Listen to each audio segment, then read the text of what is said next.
Hablar de esto que fue noticia durante todo el fin de semana, lo sigue siendo en estos primeros días de esta semana, que es este conflicto de Irán, Israel. Pero un poco antes, para entrar en contexto y después hacerte otras preguntas. ¿Qué pasó? ¿Cómo se llegó a este conflicto, a todo esto que vimos durante el fin de semana? Bueno, básicamente de lo que estamos hablando es del ataque que emprendió la República Islámica de Irán contra el Estado de Israel el último fin de semana, que hay que decir que es un ataque sin precedentes, en tanto hasta el momento estos dos actores mantenían una rivalidad y existía un enfrentamiento, pero era un enfrentamiento indirecto a través de sus proxies o milicias o aliados, hasta el momento, hasta la fecha, ese enfrentamiento, insisto, no se había dado de forma directa, por lo cual esto causa conmoción en la comunidad internacional. Ujú, ujú. ¿Por qué? Te hago otra pregunta a ver si querés completar, pero ¿por qué no se venía dando y se dio justo, que se da justo en este momento, digamos? Bueno, en realidad, hasta el momento, como les decía, el enfrentamiento venía siendo indirecto a través de milicias, como es el caso, por ejemplo, de Hezbollah, en el caso de Irán. Y esto hay que en realidad remontarnos en el tiempo, porque la rivalidad es una rivalidad que viene desde hace décadas, desde si bien estos dos países hay que decir que supieron mantener relaciones cordiales hasta la caída del Shah Reza Pahlavi en la década del 70, después bueno, se produce la revolución islámica en Irán, pero hasta ese momento, inclusive, un dato que me parece interesante destacar, es que Israel fue el segundo país la región perdón, Irán fue el segundo país musulmán en reconocer al Estado de Israel. Por eso hablo de relaciones cordiales. Esto cambia a partir de la revolución islámica, un cambio en el ideario político de este Estado.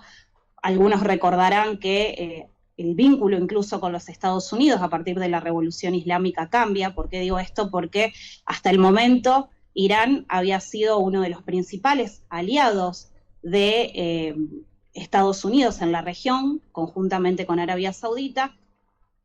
Insisto, revolución islámica, a eso iba, algunos recordarán la crisis de los rehenes, la toma de la embajada norteamericana en Sí. Teherán.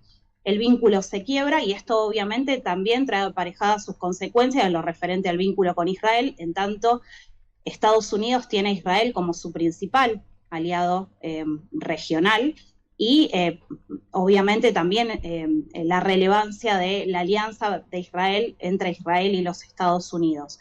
Entonces, a partir de ese momento, e incluso con el correr de los años, Irán llega a desconocer incluso a Israel, no reconoce, con el paso del tiempo, no reconoce ese Estado de Israel, y no solo eso, sino que incluso si tenemos en cuenta las alocuciones o declaraciones de distintos líderes, autoridades iraníes, se ha llegado a negar el holocausto, se ha Sí. llegado a hablar de Irán como un tumor canceroso que es necesario extirpar de la región de Medio Oriente. Esto nos habla de esa conflictividad y que, como yo bien les decía, el enfrentamiento no se venía dando de manera directa, porque siempre se pensó ese enfrentamiento directo, tal como lo estamos viendo en estos días, como una línea roja que no debería cruzarse. Y bueno, se cruza esta línea roja, ¿en qué contexto? Es también el contexto de la guerra que se está dando entre Hamas y el Estado de Israel, porque todo lo que está tomando lugar dentro de estos días está vinculado también con ese proceso, ¿no? Ujú, ujú. Justamente en algún momento quería preguntarte eso, que lo vimos en la última parte del año pasado, este conflicto de Hamas con Israel. ¿Hay un vínculo entre lo que pasó ahora en este ataque directo de Irán hacia Israel con ese conflicto también? Y sí, porque no hay que olvidar que si nosotros volvemos unos meses atrás cuando se origina el conflicto, el conflicto o la guerra Claro, claro. entre el Estado de Israel y Hamas se origina a partir de lo que fue ese deleznable ataque que llevó adelante la organización radical Hamas, que causa 1.200 muertos en Israel, se estima que hay alrededor, o que se tomaron alrededor de 250 rehenes, que es un conflicto que sigue abierto, porque sabemos que parte de los rehenes, a partir de las negociaciones que se han venido dando en estos últimos meses, han regresado a sus hogares, pero hay un número entre 100 y 150 personas que siguen cautivos. Ahora bien, esto, como yo bien les comentaba, da el puntapié inicial para el inicio de una guerra entre estos dos actores y, insisto, mucho se discutió en ese momento en torno al rol de Irán. ¿Por qué digo esto? Porque Irán tiene por sus aliados dentro de la región de Medio Oriente a organizaciones radicales, como por ejemplo el caso de Hamas, mantiene vínculos también con la milicia chiita Hezbollah.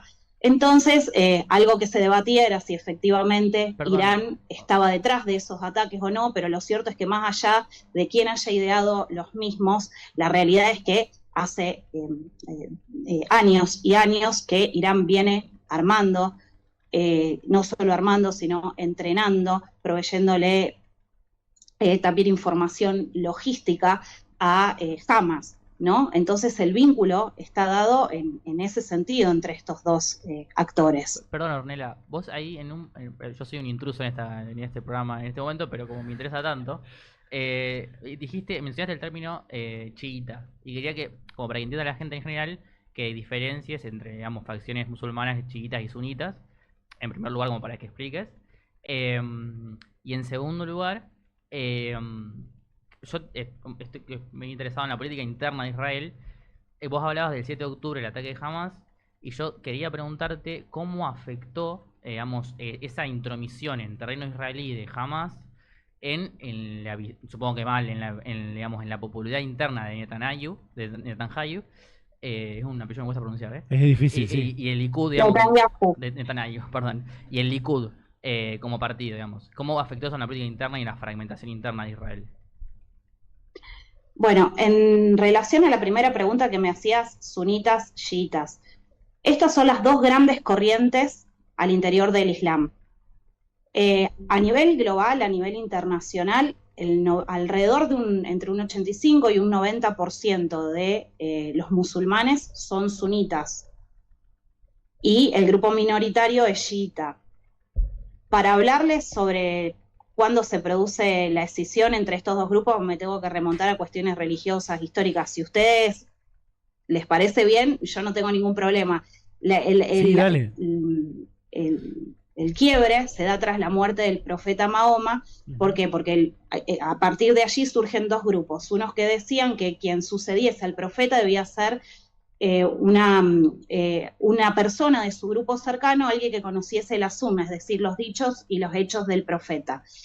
Estos van a ser los sunitas, entonces, los que van a promover que el sucesor de Mahoma fuese alguien de su círculo íntimo. Y los chiitas, o Shi'at Ali, que esto quiere decir partidarios de Ali, proponían que quien sucediese a Mahoma fuese alguien que tuviese vínculos sanguíneos con el profeta, y en este sentido proponían a Ali. Por eso Shi'at Ali, quien era Ali, era el yerno del profeta, pero también su primo. Porque Mahoma no tuvo hijos, ¿no?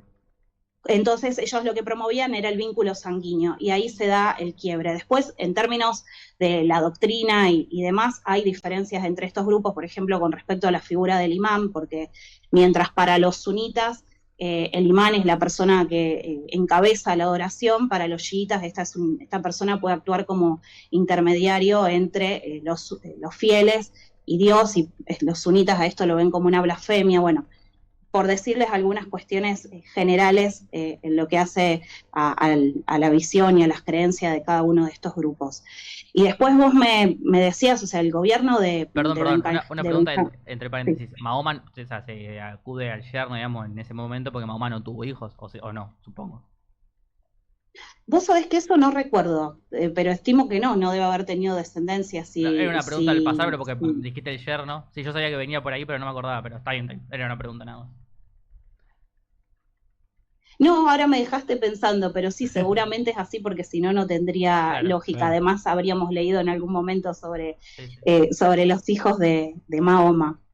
Y después vos me preguntabas por la situación interna, y la realidad es que el gobierno de Netanyahu hace años que viene siendo objeto de duras críticas, casos, sobre todo vinculado a casos de corrupción. De hecho, él sale del gobierno, vuelven a producirse procesos electorales. Es un gobierno que bueno, no tiene una imagen muy positiva. Sí había leído algunas encuestas que decían que luego de lo que fue el ataque de Hamas, esa mirada sobre el gobierno en función de la fortaleza con la cual se había respondido había mejorado, pero en términos generales, en función del proceso de reforma interna que estaba intentando llevar adelante, y bueno, en función también de estos casos de corrupción, bueno, todo eso hace que la imagen del primer ministro no sea la mejor. Incluso habiendo, o sea, la pregunta era, me sorprende la respuesta, pero era porque nunca habían invadido Israel 40 kilómetros después de la frontera, digamos. Incluso con esa falta de seguridad que le propuso, digamos, que le dio su primer ministro, su presidente, perdón.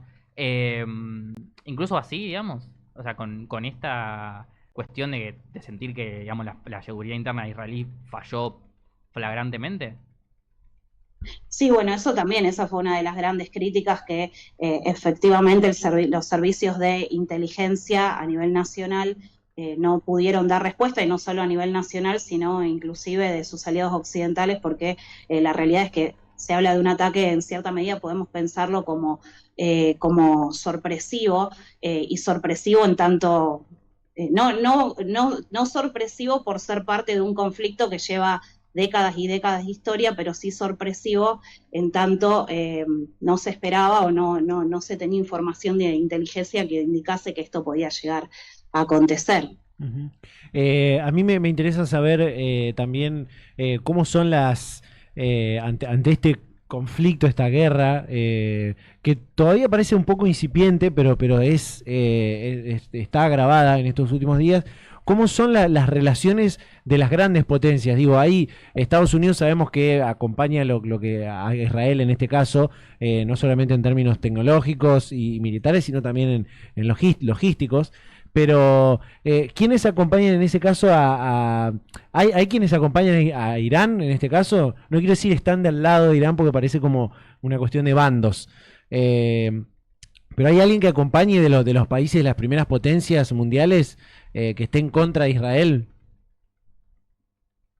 No, en contra, o sea, en esos términos, o sea, en términos de las grandes potencias, no. Lo que sí se viene marcando es que tanto Rusia como China no han condenado directamente el ataque de parte de Irán. Ambos países han manifestado su preocupación, han llamado a la contención, pero por ejemplo, un alto funcionario ruso, recuerdo haber leído, creo que es el primer ministro el ministro de Relaciones Exteriores de Rusia, realizó declaraciones donde señaló que lo que estaba aconteciendo era una muestra más de la hipocresía de Occidente. ¿Por qué decía esto? Porque cuando no hay que olvidarnos, vos me preguntabas cómo se origina todo esto, yo me remonté al conflicto entre palestinos, más que entre palestinos, entre Hamas e Israel, pero la realidad es que días antes de que tomase lugar el ataque de Irán sobre Israel, Israel atacó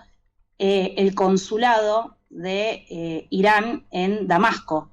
Bien, sí. Y allí iba con respecto a la referencia de la Federación Rusa, porque los rusos lo que están planteando es, bueno, cuando el 1 de abril nosotros quisimos que se emitiese desde la comunidad internacional algún tipo de declaración en condena a la acción de Israel, la comunidad internacional no estuvo dispuesta a tomar ninguna medida en ese sentido, y hoy por hoy, cuando el que recibe el ataque es Israel, claramente se sale a condenar ese ataque. Y en el caso de China, lo mismo. Bueno, cuando tomó lugar el ataque al consulado iraní, China planteó la enérgica condena.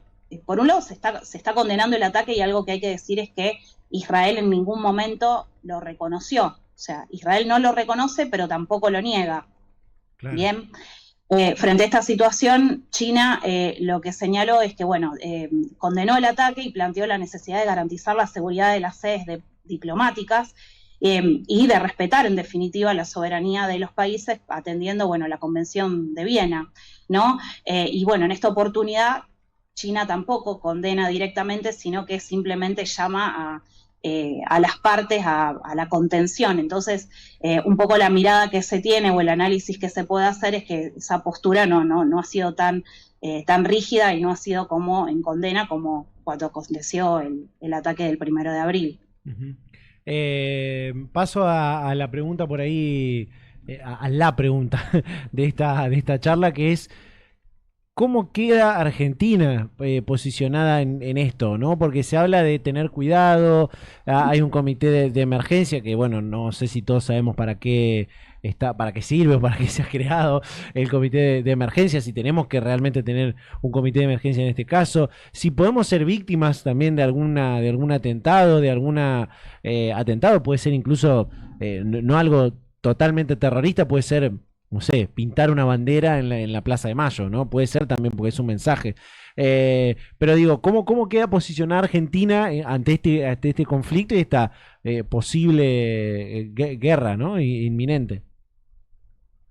Bueno, el presidente Javier Milei ha dado claras señales de alineamiento con el Estado de Israel. Esto se hace evidente si tenemos en cuenta que él retorna de la gira que estaba llevando adelante, estaba previsto su visita a Dinamarca, bueno, eso no llega a ocurrir. Al margen de ello, como vos bien mencionabas, se da a conocer a la par que se conoce que tomó lugar el ataque sobre Israel, la Argentina condena enérgicamente el mismo, el presidente inicia el retorno al país, se da a conocer que se van a crear se habla de 2 comités de crisis, después en realidad lo que tuvo lugar fue una reunión de gabinete, entendiéndose tal como, entiendo que como comité de crisis, y allí lo que se evaluó fue cuestiones de seguridad según fuentes de prensa.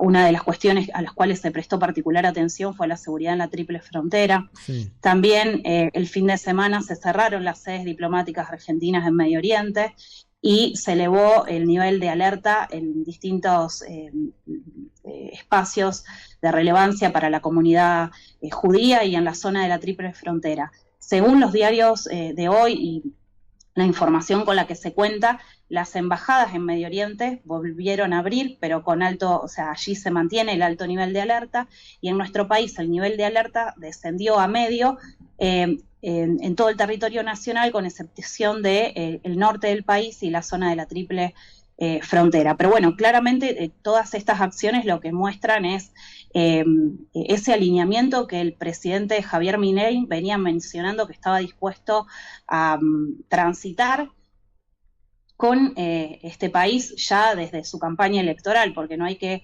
olvidar que en el marco de lo que fue el último debate presidencial, Milei, cuando se le dio la palabra para manifestarse sobre cuestiones de política exterior, manifestó que estaba dispuesto al alineamiento con Estados Unidos, con Israel y con el mundo libre, y ya desde ese momento planteó una estrategia de inserción internacional que se pensa de la mano tanto de Estados Unidos como de Israel.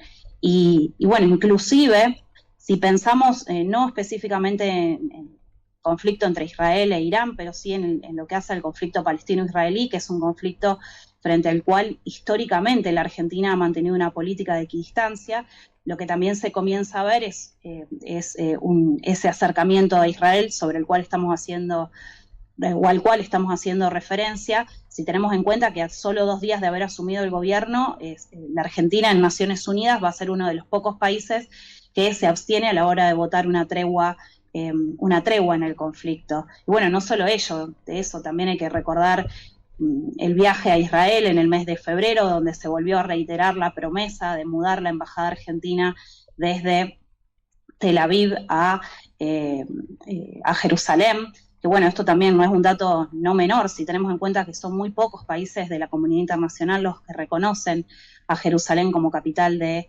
Israel, bueno, entre ellos Estados Unidos, Papúa Nueva Guinea y Honduras, Guatemala y Kosovo, que bueno, ni siquiera tiene pleno reconocimiento internacional como Estado. Entonces eso claramente también nos habla de una política de alto perfil de nuestro gobierno en relación a este tema, un tema que, o sea, la conflictividad en Medio Oriente, el conflicto entre palestinos e israelíes, ahora también entre Israel e Irán, son temas espinosos.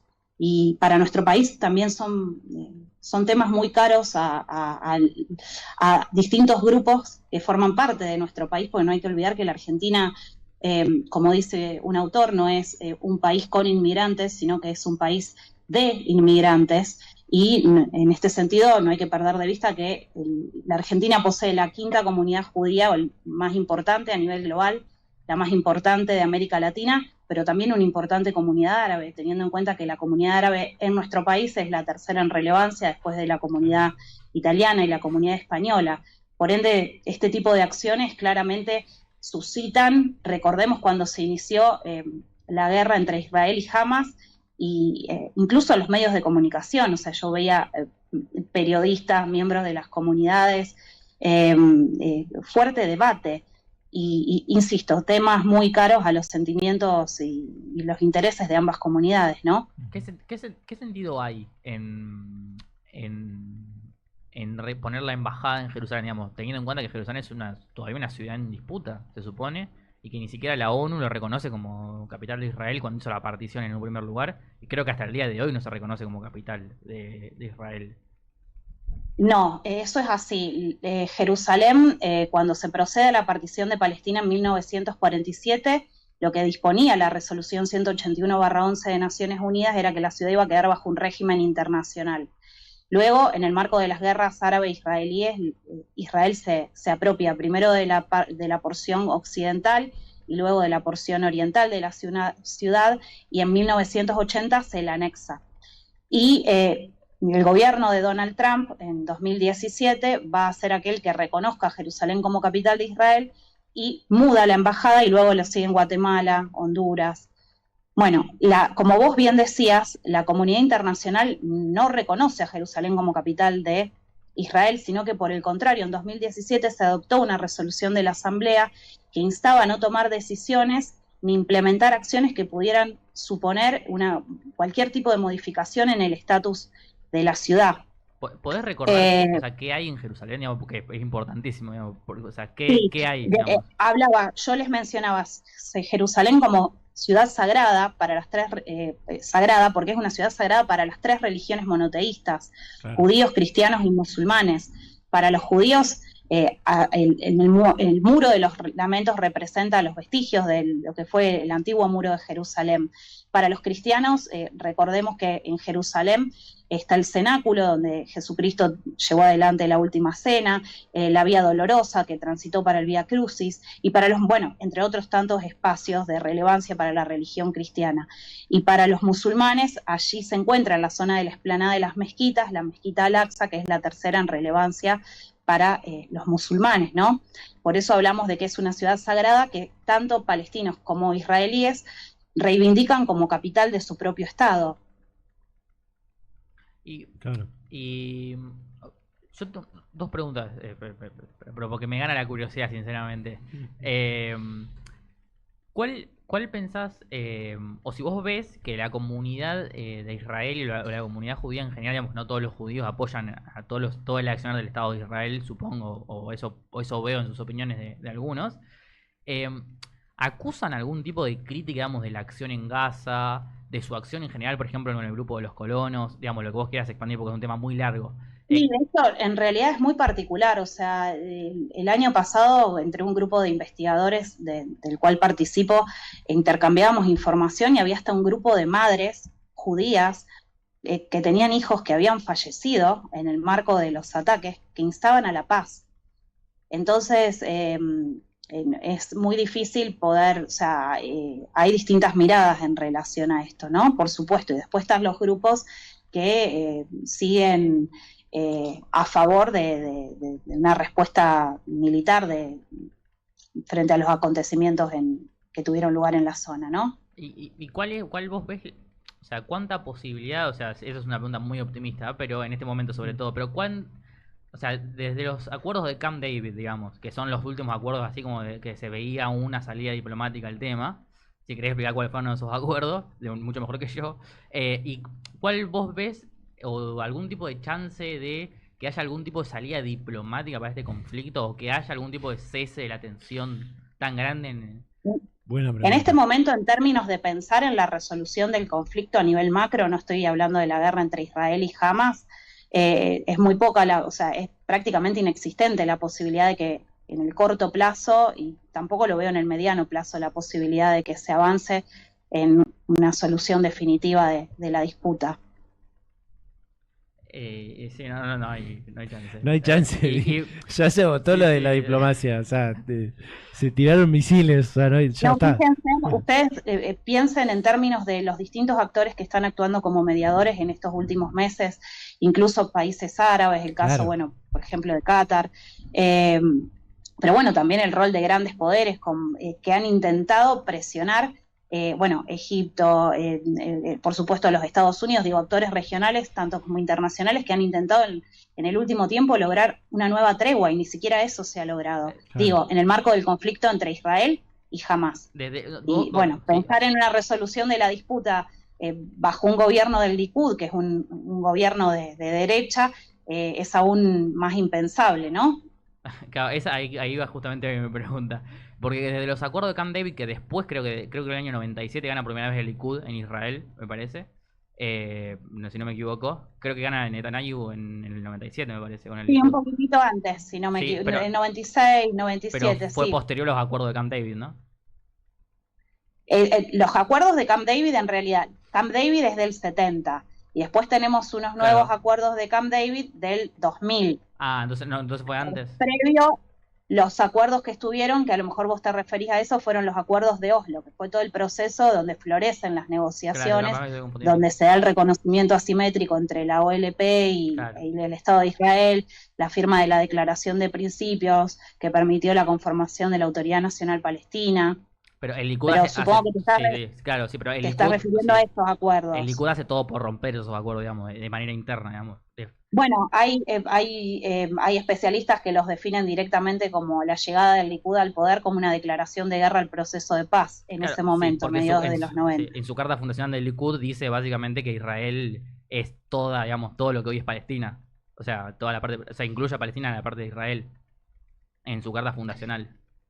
Sí, sí, es muy complejo por el ideario y porque además hay distintas miradas de distintos, o sea, bueno, porque otra de las cuestiones a tener en cuenta es que incluso al interior de Palestina tampoco hay una voz Claro. única, si tenemos en cuenta la decisión entre los propios palestinos, entre lo que es, por un lado, Hamas y por el otro lado, Al-Fatah, ¿no?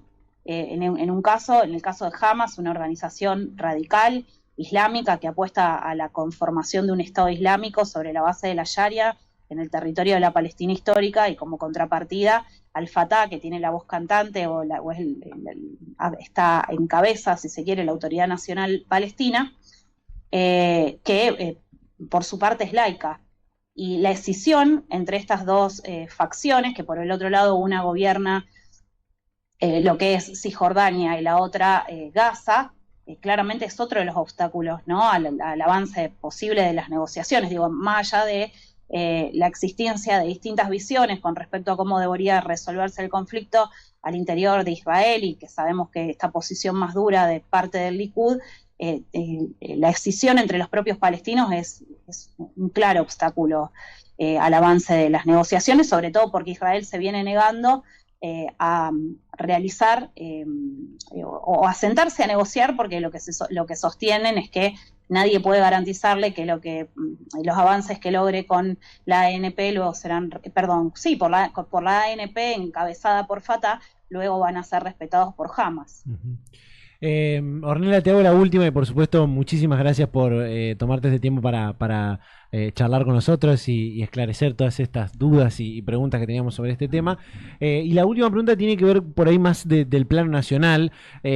Salió una resolución de un Tribunal Superior de Argentina que esclarece, entre comillas, aunque hay todavía algunas dudas, sobre el atentado a la AMIA, culpando a Irán por ese atentado. Bueno, cosas que pueden leer y si querés contarlo brevemente para contextualizar. Pero también sumado a eso, el presidente de la DAIA, con todo este conflicto de Irán-Israel, dice, bueno, tengamos cuidado con algunas cosas porque Argentina puede ser víctima de un atentado. Insisto con la pregunta que te hacía antes. ¿Hay alguna algo así breve que podamos tener como resolución de medidas que puede tomar Argentina en este sentido? Mira, hoy yo leía, no recuerdo qué funcionario, si era la ministra, o sea, si era Patricia Bullrich o declaraciones de quién fueron, que en realidad lo que se señalaba es que no había ningún informe de inteligencia que mencionase que el país estaba en una situación crítica en términos de seguridad. No hay ningún tipo de amenaza, Claro. incluso planteada, ni información que se tenga con respecto a que la Argentina pueda estar en la lupa de alguna organización terrorista. Esto simplemente lo que se plantea porque tampoco se descarta en función de la política de alto perfil que se está teniendo frente al tema y sobre todo teniendo en la memoria, cuando aún son frescos, lo que fueron los atentados a la Embajada de Israel y la AMIA, que en conjunto tuvieron un saldo de más de 100 muertos en nuestro país y que por el otro lado se produjeron en los 90 en el marco del gobierno de Carlos Menem, que también fue un presidente que tuvo una política de alto perfil hacia la zona. O sea que si vos si tenemos que preguntarnos por los atentados, no hay nada que indique que los mismos, o sea, que la Argentina fuese un target o que se estuviera pensando en esa posibilidad o que se estuviera gestando. Pero bueno, lo que se teme, insisto, es que la Argentina pase a estar bajo la lupa de estos grupos radicales que muchas veces tienen un accionar que es muy difícil de prever en función de lo que ha sido la política adoptada lo que viene siendo la política adoptada por el gobierno de Milei, que a diferencia de lo que, bueno, le piden o han pedido ciertos sectores del arco político, que es una política más neutral, una política que recoja la tradición de paz de nuestro país, de búsqueda de una solución pacífica a las controversias. Bueno, en este caso, insisto, lo que se viene viendo es un claro alineamiento para con el Estado de Israel y bueno, lo que se teme es que esto pueda tener alguna consecuencia. Pero información certera en relación a la posibilidad de un atentado o algún tipo de informe de seguridad o de inteligencia en relación a este tema no existe. Bien. Ornella, nuevamente muchísimas gracias por tu tiempo y la predisposición. Y bueno, si llega a pasar alguna otra cosa con este tema, te vamos a volver a contactar. Bueno, muchas gracias a ustedes por el contacto. Hasta luego, hasta la próxima. Hasta luego, gracias. Seguimos hablando. Chao, chao. Bueno, ahí estaba la doctora Ornella Favani, investigadora asistente del CONICET, docente también de la Facultad de Relaciones Internacionales de la UNR, hablando sobre este conflicto, esta guerra, podríamos decir, medio incipiente, que hay entre Irán e Israel, o entre Israel y todos los demás países. Es como Israel contra todos. No sé,